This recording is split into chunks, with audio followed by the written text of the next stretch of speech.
श्री हरि, आप सभी को श्री पंचमुखी यक्ष विनायक तंत्र ज्योतिष समाधान केंद्र में आपका स्वागत है। विषय चला द्वादश भाव का शुभाशुभ ग्रह विचार, यानी इन भाव में शुभ ग्रह हो तो क्या फल होता है, पाप ग्रह हो तो क्या फल होता है, इसी विषय की चर्चा चल रही है। पूर्व में अष्टम भाव तक हो चुका है, आज चलेगा भाग्य भाव यानी धर्म स्थान। यदि धर्म स्थान में शुभ ग्रह होता है तो ऐसे जातक पुण्य कर्म करने वाले होते हैं। प्रदेश में इनका भाग्योदय, प्रदेश में प्रवास करने वाले होते हैं, स्वदेश में भाग्योदय होता है, पुण्य कर्म करने वाले होते हैं, शास्त्र इत्यादि पर श्रद्धा रखने वाले होते हैं, अपने बड़ों से इनको सुख की प्राप्ति होता है, इनकी यश वृद्धि यश कीर्ति इनकी बढ़ती है, कार्य में यश बनता है, सभी प्रकार के कार्य में इनका अवरोध को दूर होता है और भाई बंधु कुटुंब परिवार इत्यादि से भी इनको सुख की प्राप्ति होता है। यह है शुभ ग्रह होने पर यह शुभ फल होता है।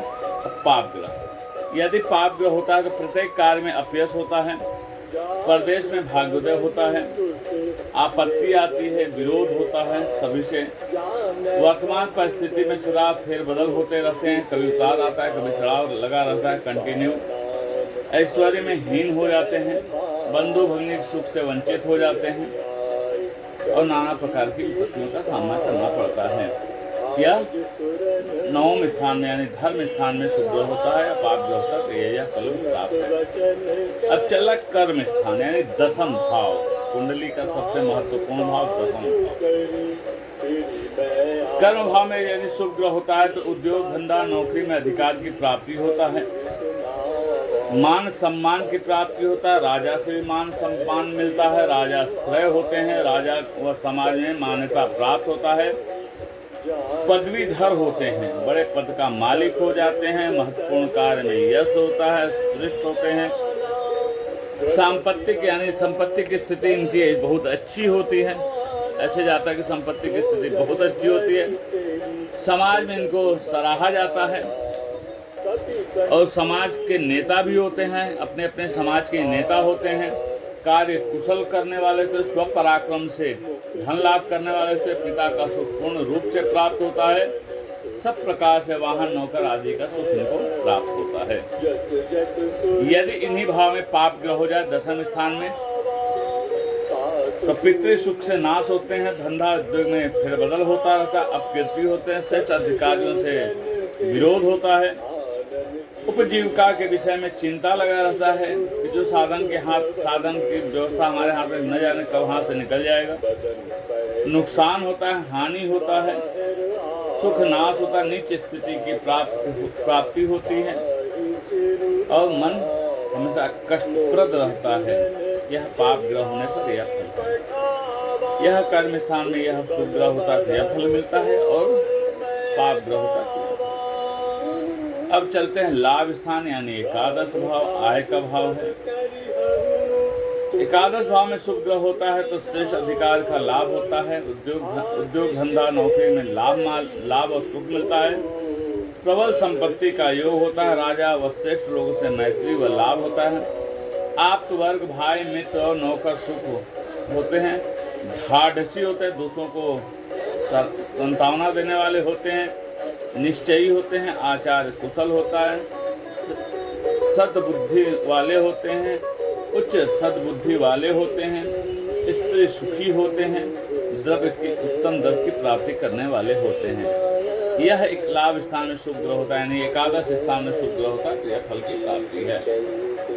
अब विषय चल रहा है कि इसी भाव में अगर पाप ग्रह हो तो क्या फल होगा। तो पाप ग्रह होने पर पाप पुण्य से न डरने वाले, माने किसी भी तरह हमको लाभ मिलना चाहिए, इनको पाप पुण्य से कोई लेना देना नहीं है। ज्येष्ठ बंधु ने बड़े भाइयों इत्यादि का अनिष्ट हो जाता है, नौकरों से त्रास होता है, कौटुंबिक व मित्र सुखहीन होते हैं, कलह होता है, सामान्य भाग्य होता है, संतति सुख में हीनता आने लगती है और समाज से भी इनका विरोध होता है।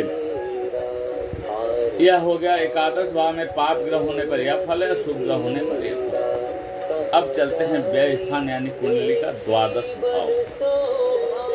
यदि द्वादश भाव में शुभ ग्रह होता है तो रोग रिपु का नाश हो जाता है। सत्कर्म में द्रव्य का व्यय होता है, अच्छे कामों में द्रव्य का व्यय होता है। संकट का निवारण होता है। मानसिक व शारीरिक चिंता लगी रहती है, परंतु अंत में पूर्ववत स्थिति की प्राप्ति होती है। उन्हें लगता है कि हम पहले हमारे समय बहुत अच्छा था, वर्तमान गड़बड़ है, फिर उस शुभ ग्रह होने से पूर्व की भांति सुखी हो जाने वाले होते हैं। अधिकार में विघ्न आता है। मातुल पक्ष सुखी होते हैं, ननिहाल कुल सुखी होते हैं, मामा कुल सुख होते हैं। यदि इसी कुंडली में पाप ग्रह होता है, यानी कोई भी पाप ग्रह होता है, तो क्या फल होता है? बुरे कर्मों में द्रव्य का व्यय होता है। बुरे कार्य, जुआ, सट्टा से लाठी इत्यादि में धर्म बुरे कर्मों में धन का व्यय होता है। फजूल की खर्च बढ़ी जाती है। दिखावे में बहुत ज़्यादा खर्च बढ़ जाती है। धन संपत्ति हानि होती है। चिंता होता, अधिकार भ्रष्ट हो जाते हैं। ऋण ग्रस्त तथा अत्यधिक ऋण की प्राप्ति होने लगती है इनको। शारीरिक पीड़ा होती है। बीमारी हो जाती है। शरीर में रोग उत्पन्न होने लगता है। अधिकारी जो होते हैं इनके प्रतिकूल हो जाते हैं। अनेक संकट शत्रु से हानि होती है। कैद कारावास का भी युक्ति होता है। प्रशासनिक पीड़ा होती है। राजदंड हो जाता है। आयुष्य अपने लोग धोखा देने लगते हैं। अविचारी स्त्री होती है। ऐसे जातक की पत्नी अविचारी हो जाती है यदि पाप ग्रह होता है। तो यह कुंडली में यह आज द्वादश भाव का शुभाशुभ ग्रह पूर्ण हुआ। एक बहुत सुंदर उपाय के साथ आए हुए हैं। इस उपाय को आप ध्यान से करें। जिस व्यक्ति